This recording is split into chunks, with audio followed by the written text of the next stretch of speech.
Hello everyone, myself K. Kavya and today I'll be speaking about a topic that plays an essential role in our day-to-day movements yet often goes unnoticed. That the muscle of the back of the forearm or the posterior compartment of the forearm. The muscles of the back of the forearm are responsible for various vital functions, especially those involving the extension of the wrist, fingers and thumb.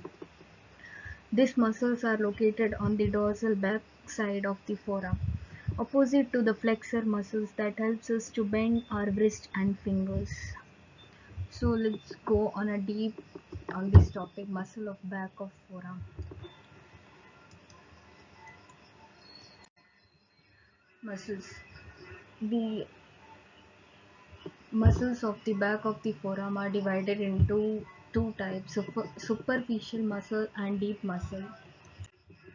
Superficial muscle, it is divided into seven muscle groups. They are Anconeus, brachioradialis, extensor carpi radialis longus, extensor carpi radialis brevis, extensor digitorum, extensor digiti minimi, extensor carpi ulnaris.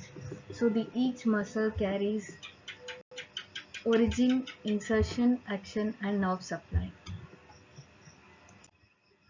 First, Anconeus. Its origin is on the lateral epicondyle of humerus, insertion lateral and inferior to olecranon process of ulnar. Action not a prime mover in any joint action. Nerve supply will be on the radial nerve C7 and C8.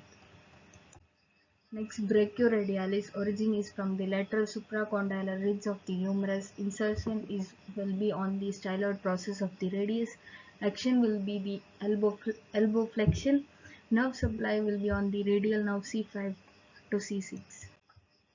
Extensor carpi radialis longus. Origin is from the supracondylar ridge of the humerus and the insertion will be on the base of second metacarpal. Action will be the wrist extension radial deviation and the nerve supply will be the radial nerve C6 and C7.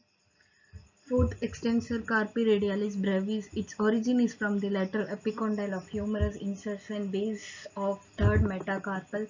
Action will be the wrist extension. Nerve supply will be the radial nerve C6 to C7. Then the fifth, extensor digitorum. Its origin is from the lateral epicondyle of the humerus. Its insertion will be on the base of distal phalanx of the second through fifth fingers. Action, it extends all three joints of the fingers MCP, PIP and DIP. Its nerve supply will be on the radial nerve C6, C7 and C8. Then sixth comes the extensor digiti minimi. Its origin is from the lateral epicondyle of humerus. Insertion will be on the base of distal phalanx of the fifth finger. Action is it extends all three joints of the fifth fingers MCP, PIP and DIP.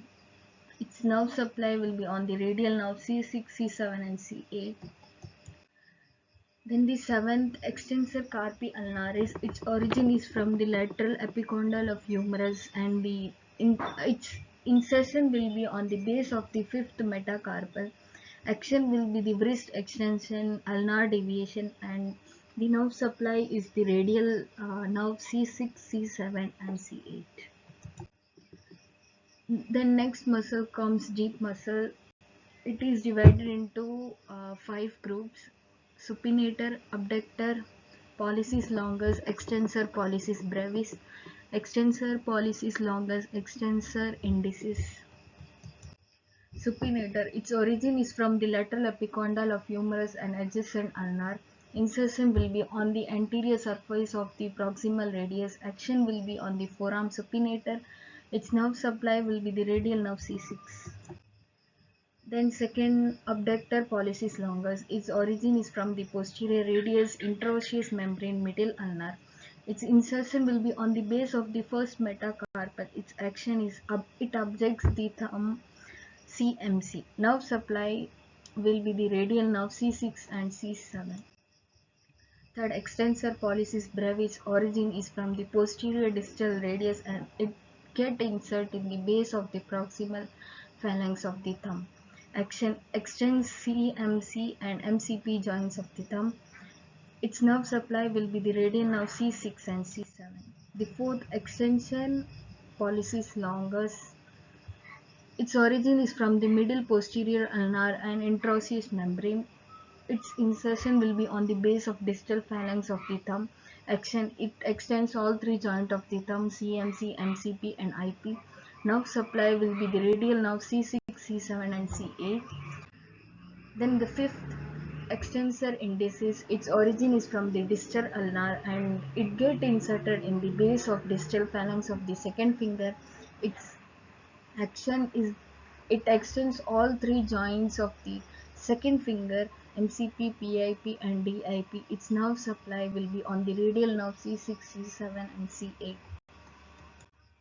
That's all the muscle of the back of the forearm. Thank you.